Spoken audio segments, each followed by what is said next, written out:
Bonjour à toutes, bonjour à tous. Aujourd'hui, je vais vous montrer une petite astuce pour les amateurs de bière comme moi, qui possèdent une pompe à bière. Nos amis Bitender, tout le monde connaît ça, tous ceux qui ont une pompe à bière connaissent le problème, donnaient les tubes. Voilà, au départ, ils les donnaient. Il suffisait de s'inscrire sur leur site qui est marqué là. Il y avait juste à s'inscrire sur ce site et nos amis Bitender, tout le monde connaît ça, les envoyaient gratuitement. Ça c'était bien, c'était au début, c'était sympa. Bon, voilà. Après ils se sont aperçus que bon, il y avait peut-être aussi de l'abus. Donc ils les envoyaient que par 10. Voilà, donc on changeait à chaque fois, comme c'est bien marqué. Tube conçu pour un usage unique, ne pas retirer un tube déjà fixé sur un fût. Voilà. Sauf que ils se sont aperçus que même avec 10, c'était pas rentable. Donc ils ont dit maintenant on va les faire payer. Donc bien sûr, il est hors de question de faire payer ce genre de choses, quand même. Et ce qui est marqué sur le sachet des tubes, forcément, vous vous doutez bien que c'est pour faire peur. Et il n'y a absolument aucun danger de faire la petite manœuvre que je vais vous montrer. Surtout quand un fût est vide, la pression est beaucoup moindre que quand il est plein. Donc voilà, ma petite astuce pour récupérer le tube, éviter d'en racheter. Moi ça fait très longtemps que je fais ça, en fait depuis qu'ils sont payants, et je tourne sur 2 tubes, donc vous voyez, ça fait quand même un petit moment que je fais ça. Donc la manœuvre elle est très simple. Là, en haut du tube, il y a 3 encoches. Ce sont les clics. Quand on met le tube, quand on appuie, ça fait clac. Donc, pour montrer que c'est bien pris.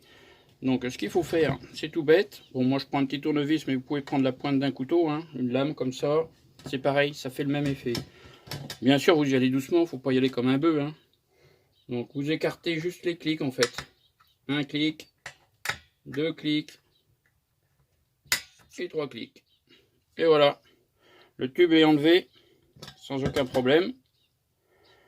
Il n'y a absolument rien d'abîmé. Si vous y allez doucement, ça ne fait rien. On voit bien l'écran là. Là, il y en a un. Voilà. Là, il y en a un autre. Et le troisième là. Si ces écrans-là ne sont pas cassés, si vous y avez été tranquille, vous pouvez le remettre sans problème.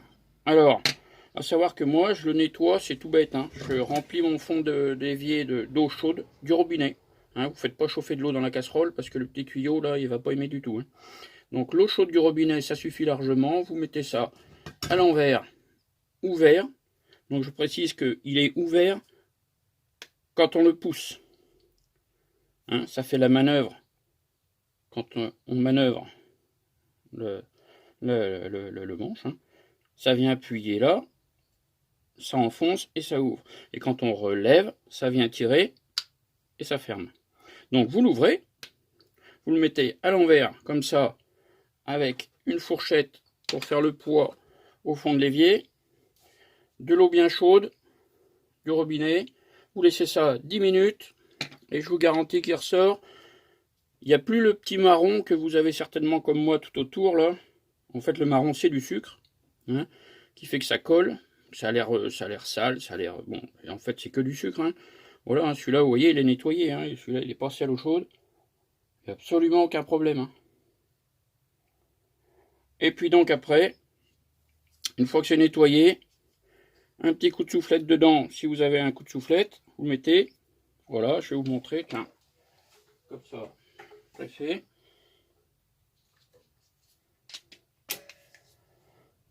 Voilà, ça c'est pour chasser l'eau, mais il n'y a absolument rien d'obligatoire, vous pouvez le laisser sécher comme ça, vous voyez, vous avez vu, voilà, hop, ça, c'est sec, et voilà. Si vous n'avez pas abîmé l'écran, si vous n'avez pas abîmé la pointe, et si votre tuyau, voilà, vous ne l'avez jamais abîmé, jamais fait quoi que ce soit avec, il n'y a aucun souci. Dans l'eau chaude au fond de l'évier, 10 minutes, vous le sortez, il est blanc. Et voilà, vous le laissez sécher, prêt à remonter. Alors, quand vous le remontez, attention, il faut bien y penser surtout. Parce que moi, je me suis fait avoir, hein, forcément, la première fois, on se fait avoir. Je l'ai laissé ouvert. Donc, vous imaginez bien ce qui s'est passé quand je suis venu cliquer sur le fût d'après. Eh ben, voilà, c'était le feu d'artifice, il y en avait partout. Donc, vous oubliez surtout, vous oubliez pas de le fermer. Donc, on tire. Tac, on a entendu le petit cran. Et ensuite, on reprend le fût. On vient le remettre. Il faut bien entendre l'écran cliquer, comme si c'en était un neuf. Et voilà. Et il est prêt à être utilisé une autre fois. Et même pas qu'une fois, parce que moi je vous dis, ça fait très longtemps que je fais ça, j'ai jamais eu de soucis. Et donc, vous voyez, hein, malgré que le fût, il est vide, il y en a toujours un petit peu dedans. La pression est toujours un peu là. Il y en a toujours dedans, je vais vous montrer d'ailleurs. Voilà. Et voilà.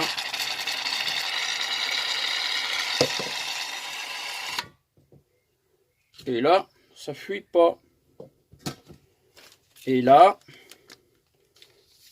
c'est des mensonges.